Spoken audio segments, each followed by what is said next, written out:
Hello दोस्तों, कैसे हैं आप लोग। उम्मीद करते हैं अच्छे होंगे। दोस्तों, इस वीडियो में language English and Hindi previous year paper solution देखने वाले हैं, तो आप लोग लास्ट तक ज़रूर बने रहिएगा। देखिए, यह पेपर जो है 8/12/2000 पूछा गया था। कब पूछा गया था? 8/12/2023 को। ठीक है, 4 9 to 10th। ठीक है, तो आज जो है हम लोग ये पेपर देखने वाले हैं। ठीक है, तो आप लोग लास्ट तक ज़रूर बने रहिएगा। इसमें टोटल क्वेश्चन आपको 30 देखने को मिलेगा, जो कि 30 अंक का होता है। ठीक है, 30 क्वेश्चन 30 अंक का होता है। यह क्वालिफाइंग पेपर है, इसे क्वालिफाई करना अत्यंत आवश्यक है। ठीक है, तो चलिए शुरू करते हैं। शुरू करने से पहले यदि आप नए हैं तो चैनल को सब्सक्राइब कर लीजिए, बेल आइकन को प्रेस कर दीजिए और एक बार वीडियो को शेयर कर दीजिए। ठीक है, इसके अलावा यदि आप मैथ, रीजनिंग, जीके जीएस, ठीक है, जीके जीएस, साइंस का प्रैक्टिस सेट पेपर या प्रीवियस ईयर पेपर सॉल्यूशन देखना चाहते हैं तो आप प्लेलिस्ट के जरिए देख सकते हैं। तो चलिए शुरू करते हैं बिना किसी देरी के। फर्स्ट देखिए, डायरेक्शंस है कि fill in the blanks with suitable articles like a, an and the. तो फर्स्ट क्वेश्चन है कि in this school all dot students are given free education. तो देखिए, यहाँ पे आपको सी ऑप्शन हो जाएगा। क्या हो जाएगा? सी ऑप्शन हो जाएगा। यानी in this school all the students are given free education. यहाँ पे हो जाएगा TH दी। ठीक है, क्या हो जाएगा? दी हो जाएगा। तो वाक्य में स्टूडेंट्स को, ठीक है, वाक्य में स्टूडेंट्स को पार्टिकुलराइज्ड किया गया है। ठीक है, इसलिए इसके पहले आप डिफिनिट आर्टिकल द का यूज करेंगे। ठीक है, तो दी को क्या कहते हैं? दी को कहते हैं डिफिनिट आर्टिकल। क्या कहते हैं? डिफिनिट आर्टिकल कहते हैं। ठीक है, डिफिनिट आर्टिकल। और ए एन को क्या कहता है? तो ए और ए एन को इनडिफिनिट आर्टिकल कहते हैं। ठीक है, क्या कहते हैं? Indefinite article. वहीं दी को क्या कहते हैं? Definite article. ठीक है, नेक्स्ट क्वेश्चन देखिए। क्वेश्चन नंबर सेकेंड है कि I have a friend in Mumbai who is dot actress. तो यहाँ पे देखिए बी ऑप्शन देखिए, यानी एक्ट्रेस शब्द के प्रथम लेटर का उच्चारण जो है हिंदी के वॉवेल से शुरू होता है। ठीक है, इसलिए यहाँ पे क्या होगा? एन एक्ट्रेस हो जाएगा। एक्ट्रेस। ठीक है, तो ये हिंदी के, ठीक है, तो ये हिंदी शब्द के वॉवेल से शुरू होता है। ठीक है, तो इसीलिए यहाँ पे क्या हो जाएगा? एन हो जाएगा। ठीक, क्या होगा? एन होगा। यदि कॉन्सोनेंट साउंड से शुरू होता तो उससे पहले ए लगा देते। ठीक, तो दी क्या है? Definite article. ए और एन क्या है? Indefinite article. ठीक है, तो ये भी याद रखना है। तो चलिए देखते हैं नेक्स्ट क्वेश्चन। ठीक, क्वेश्चन नंबर थ्री देखिए। 3 है कि which of the following is not a river. यहाँ पे देखिए, कहता है which of the following is not a river. तो इसका राइट आंसर होगा ए ऑप्शन। देखिए, बे ऑफ बंगाल यानी बंगाल की खाड़ी नदी नहीं है। ठीक है, गोदावरी और गंगा यहाँ पे क्या है? तो नदी हैं। ठीक है, तो यहाँ पे जो है गोदावरी और गंगा क्या है? नदी है। बट बे ऑफ बंगाल जो है यानी बंगाल की खाड़ी नदी नहीं है। ठीक है, तो यहाँ पे राइट आंसर होगा ए ऑप्शन। क्या होगा? राइट होगा। ए ऑप्शन क्या होगा? राइट होगा। ठीक है, अब चलिए देखते हैं question number next. Question number 4 देखिए। 4 है कि which of the following is not a part of drawing room. तो देखिए, यहाँ पे 4 का जो हो जाएगा डी ऑप्शन हो जाएगा। D option, more than one of the above. तो देखिए, ड्राइंग रूम का जो वॉशिंग मशीन और जो है चिमनी, ये जो है पार्ट नहीं है। ठीक है, इस प्रकार इसका उत्तर क्या होगा? More than one of the above हो जाएगा। ठीक है, तो वॉशिंग मशीन और जो है चिमनी, ये जो है ड्राइंग रूम का पार्ट नहीं है। ठीक, तो अब चलिए देखते हैं क्वेश्चन नंबर 5। क्वेश्चन नंबर 5 है कि today is Sunday the day before yesterday was. तो देखिए, यहाँ पे कह रहा है कि टुडे इज संडे। मान लीजिए ये टुडे है। टुडे मीन्स आज। आज क्या है? तो संडे है। आज है संडे। तो कहता है day before yesterday. Day before yesterday, ये हो जाएगा यस्टरडे। ठीक है, और ये जो हो जाएगा आपको, देखिए ये हो जाएगा एक दिन पहले हो जाएगा आपको यस्टरडे, और ये हो जाएगा डे बिफोर यस्टरडे। ठीक है, डे बिफोर यस्टरडे। तो देखिए, संडे से ठीक पहले क्या होता है? संडे से ठीक पहले हो जाएगा सैटरडे। क्या हो जाएगा? SATURDY सैटरडे, और सैटरडे से ठीक पहले क्या हो जाएगा, फ्राइडे। क्या हो जाएगा, फ्राइडे हो जाएगा। ठीक है, तो यहाँ पे जो राइट आंसर हो जाएगा ये फ्राइडे क्या होगा, राइट होगा। ठीक है, तो बी ऑप्शन क्या होगा, राइट होगा। तो today is Sunday, the day before yesterday was Friday. Next 6 number देखिए, 6 है कि November comes after the month of. तो देखिए यहाँ पे जो हो जाएगा ई ऑप्शन हो जाएगा। ठीक है, November comes after the month of October. ठीक है, तो नवंबर जो है अक्टूबर के बाद आता है। ठीक है, अक्टूबर नवंबर। ठीक, तो यहाँ पे राइट आंसर ई ऑप्शन हो जाएगा। क्या हो जाएगा, ई ऑप्शन हो जाएगा। तो याद रखना है नवंबर अक्टूबर महीना के बाद आता है, तो इसीलिए इसका जो आंसर हो जाएगा ये हो जाएगा नन ऑफ दी एबव। अब चलिए देखते हैं 7। फिर है husband's brother is, husband's brother is, तो 7 का होगा C option, brother in law. ठीक है, तो husband's brother is brother in law, तो क्या होगा, सी ऑप्शन, यानी ब्रदर इन लॉ मतलब होता है देवर। क्या होता है, देवर। ठीक, नेक्स्ट क्वेश्चन नंबर देखिए, देवर जेठ। क्वेश्चन नंबर 8 देखिए, क्वेश्चन नंबर 8 है कि mother's parents are, mother's parents are, तो 8 का हो जाएगा आपको B option, maternal grand parents. ठीक है, तो mother's parents are maternal grand parents, यानी इसका मतलब होता है नाना। ठीक है, नाना नानी। क्या होता है, नाना नानी। तो याद रखना है कि mother's parents are maternal grand parents, यानी B is the right answer. Next 9 देखिए, कहता है निम्नलिखित में से कौन सा जो प्रत्यय रहित शब्द हैं। तो 9 का बी हो जाएगा, भाव विहल। तो देखिए भाव विहल जो है यहाँ पे राइट आंसर होने वाला है, यानी ये प्रत्यय रहित है। ठीक, उसके बाद देखिए झुकाव, झुकाव का होता है झुक जोर आओ, अर्थात आओ प्रत्यय है इसमें झुकाव में। ठीक, उसके बाद देखिए उल्लेखनीय, उल्लेखनीय में अन्य प्रत्यय हैं। क्या है, अन्य प्रत्यय हैं। ठीक, लेकिन भाव विहल में प्रत्यय रहित है, भाव विहल प्रत्यय रहित है। 10 भाषा की उपयुक्त परिभाषा क्या। तो भाषा की उपयुक्त परिभाषा देखें तो सी ऑप्शन, विचार या भाव प्रकट करने का साधन। ठीक है, भाषा क्या है, तो भाषा जो है विचार या भाव प्रकट करने का साधन है। ठीक, तो ये याद रखना है कि भाषा वह साधन है जिसके द्वारा मनुष्य बोलकर, सुनकर, लिखकर व पढ़कर अपने मन के भावों का या विचारों का आदान प्रदान करता है। इसे को दूसरे शब्दों में आप भाषा, विचार या भाव प्रकट करने का साधन कह सकते हैं। 11 देखिए, 11 है कि स्वर के कितने प्रकार हैं। तो 11 का होगा बी ऑप्शन, 3। ठीक है, स्वर के कितने प्रकार हैं, तो 3। काल के आधार पर स्वर के 3 प्रकार है। एक तो हर्ष स्वर होता है। ठीक है, क्या होता है, हर्ष स्वर। दूसरा होता है आपको दीर्घ स्वर। क्या होता है, दीर्घ स्वर, दीर्घ स्वर। और तीसरा होता है प्लुत स्वर। क्या होता है, प्लुत स्वर, प्लुत स्वर। ठीक, तो याद रखना है। अब चलिए देखते हैं क्वेश्चन नंबर 12। 12 है कि हर्ष स्वर कौन सा है। 12 का ए ऑप्शन, तो जिन स्वरों के उच्चारण में कम समय यानी एक मात्रा का समय लगता है उसे हर्ष स्वर कहते हैं। उदाहरण, हर्ष स्वर का उदाहरण होगा अ, हर्ष ई और उ, अ ई उ।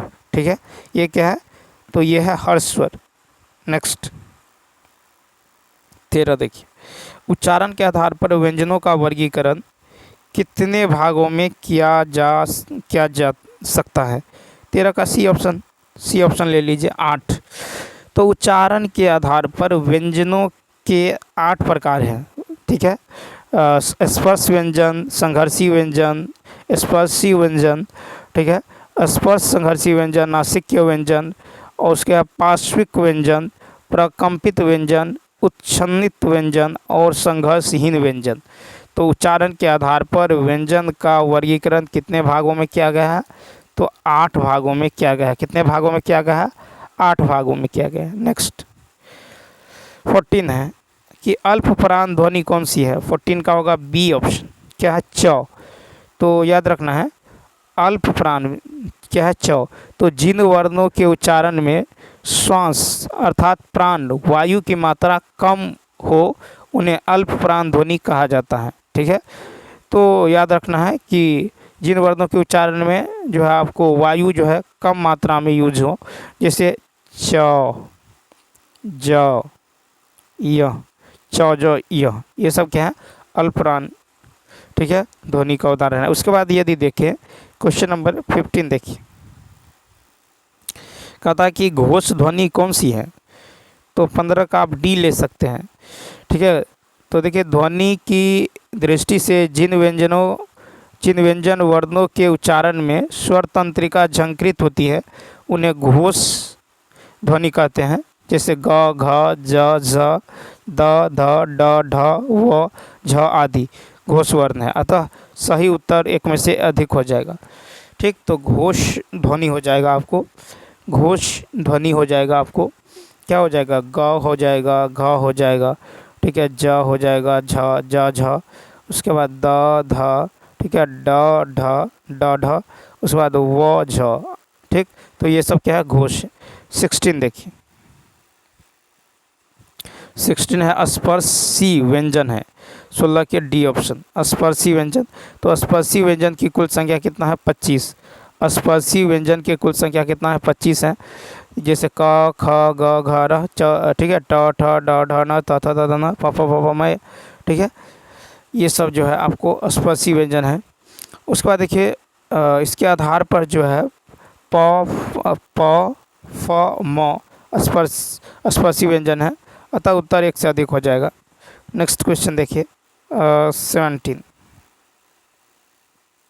17 है कि अग्री शब्द का विशेषण है। तो अग्री शब्द संज्ञा है जिसका विशेषण आग्रह है। ठीक है, अग्री जो है ये संज्ञा है, ठीक है, जिसका विशेषण क्या है, तो आग्रह है। नेक्स्ट 18 है प्रकंपी व्यंजन है। 18 तो प्रकंपी व्यंजन र। तो देखिए जिन व्यंजन वर्णों का उच्चारण करते समय ठीक है जिह्वा में 2-3 बार कंपन होता है, ठीक है, प्रकंपी व्यंजन कहते हैं। प्रकंपी व्यंजन है र, र, ठीक है, र, क्योंकि इसमें जिह्वा में 2-3 बार कंपन होता है, र। ठीक है, तो C is the right answer, C is the right answer. Question number 19 देखिए, अर्ध स्वर है, 19 में है अर्ध स्वर है, तो 19 का जो हो जाएगा आप डी ले लीजिए। तो देखिए अर्ध स्वर के उच्चारण में जिह्वा स्वरों के उच्चारण के तुलना में अधिक ऊपर की ओर उठती हैं, ठीक है, किंतु इतनी ऊपर तक नहीं पहुंच पाती कि वायु अवरुद्ध कर सके। ठीक, अर्ध स्वर ये हो जाएगा आपको, अर्ध स्वर के उच्चारण में जिह्वा स्वरों के उच्चारण के तुलना में जो है अधिक ऊपर की ओर उठती हैं, किंतु इतनी ऊपर तक नहीं पहुंच पाती वायु अवरुद्ध कर सके। जैसे य, वो, ये अर्ध स्वर है। इस प्रकार सही उपयुक्त क्या हो जाएगा, उत्तर जो हो जाएगा एक से अधिक हो जाएगा। तो दीर्घ स्वर है आपको य और व, ठीक है, दीर्घ स्वर है य, सॉरी अर्ध स्वर है य और व, अर्ध स्वर है य और क्या है, तो व है। ठीक, 20 देखिए, 20 है कि चवर्ग का व्यंजन है। 20 है चवर्ग का व्यंजन है, तो डी ऑप्शन, ठीक है, चवर्ग व्यंजन है च, छ, ज, झ, य। इसी प्रकार कवर्ग व्यंजन है क, ख, ग, घ, य, ठीक है, और च, छ, ज, ज, क, ख, ग, घ। अब देखिए यहाँ पे जो लेंगे जैसे टवर कहेगा तो ट, ठ, ड, ढ, न, तवर कहेगा तो त, थ, द, ध, न। ठीक है, अब चलिए देखते हैं क्वेश्चन नंबर 21 है के की विहंग, खग, पिक विकल्पों में से कौन सा जो पक्षी के पर्याय का है। तो 21 का देखिए, 21 का हो जाएगा आपको विहंग और खग। ठीक है, विहंग यानी विहंग और खग यानी ख और ग, विहंग और खग जो है ये पक्षी शब्द के पर्याय हैं। ठीक है, केकी की यदि बात करें, केकी मतलब होता है मयूर, केकी का मतलब होता है मयूर, ठीक है, मोर। और पिक की यदि बात करें तो पिक मतलब होता है कोयल, पिक मतलब होता है कोयल, कोयल। तो इस प्रकार राइट आंसर हो जाएगा बी ऑप्शन। नेक्स्ट 22 है कि विलोम शब्द का कौन सा युग्म सही है। विलोम शब्द का कौन सा युग्म सही है। 22 का ई ऑप्शन। तो देखिए का पुरुष कायर, का पुरुष और कायर, ठीक है, समानार्थी शब्द है। उसके बाद देखिए कुप्सा और निंदा, कुत्सा और निंदा, ठीक है, कुप्सा निंदा ये भी समानार्थी शब्द है, ठीक है। शकल मतलब होता है संपूर्ण, ठीक है, तो सकल विकल, ठीक है, ये व्याकुल परेशान, ठीक है, तो सकल का अर्थ होता है आपको व्याकुल और विकल मतलब परेशान। अतः दिए गए विकल्पों में से कोई भी युग्म सही नहीं है। 23 नंबर देखिए, निम्नलिखित में से कौन सा वाक्य अशुद्ध है। 23 का ई ऑप्शन क्या होगा, ई ऑप्शन। तो कहता कौन सा जो है अशुद्ध है। तो देखिए विकल्प में से दिए गए सभी वाक्य जो है शुद्ध हैं, तो इसलिए यहाँ पे सही विकल्प क्या होगा, कोई भी नहीं। यह कहना आपकी गलती है, यह कहना आपकी गलती है, मुझसे यह काम संभव नहीं, ठीक है, चरखा चलाना चाहिए, तो यहाँ पे सही हो जाएगा, ठीक, ये ऑप्शन हो जाएगा। अब देखिए क्वेश्चन नंबर 24 देखिए, 24 कहता रचना के आधार पर कौन सा विकल्प वाक्य का भेद नहीं है। रचना के आधार पर, तो ए ऑप्शन ले लीजिए उपवाक्य।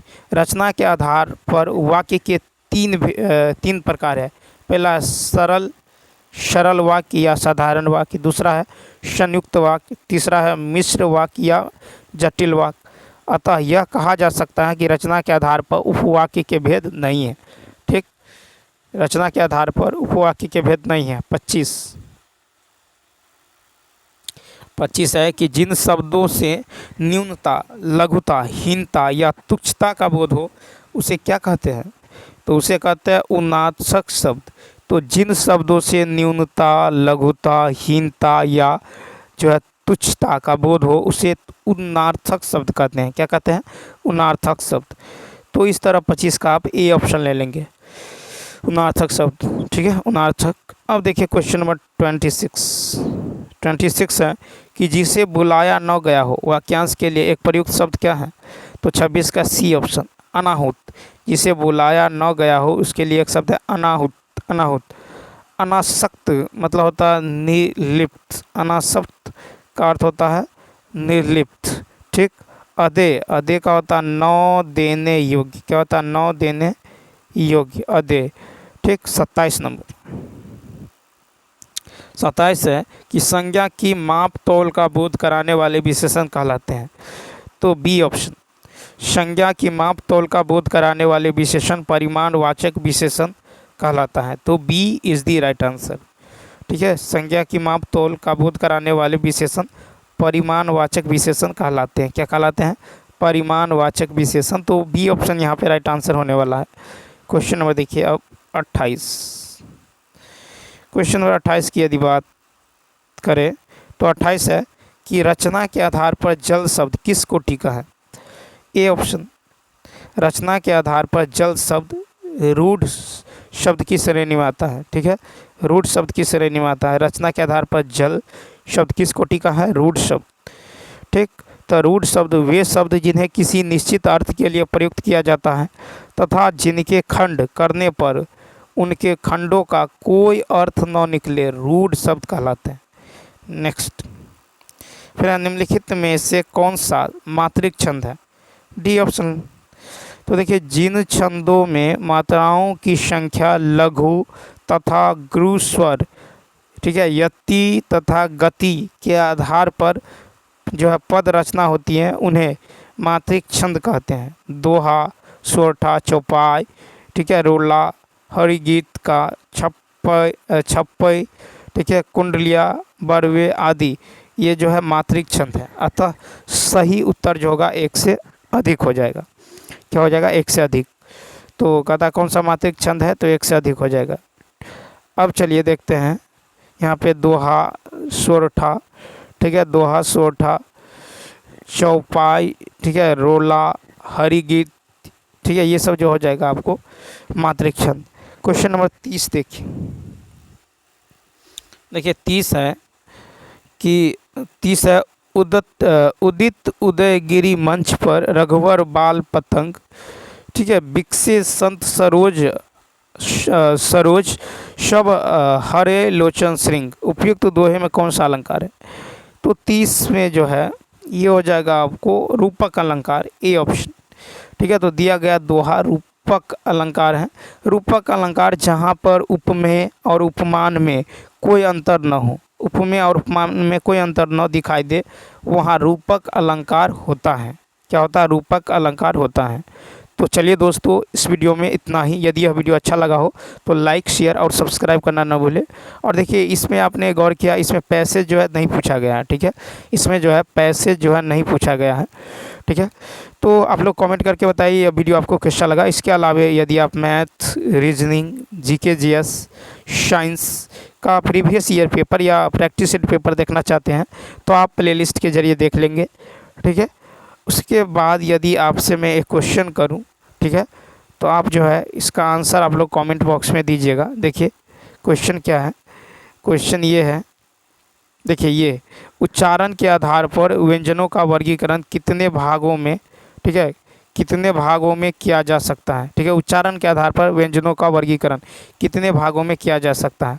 तो इसका आंसर आप लोग कमेंट बॉक्स में ज़रूर दीजिएगा। तो चलिए मिलते हैं नेक्स्ट वीडियो में, तब तक के लिए थैंक्स।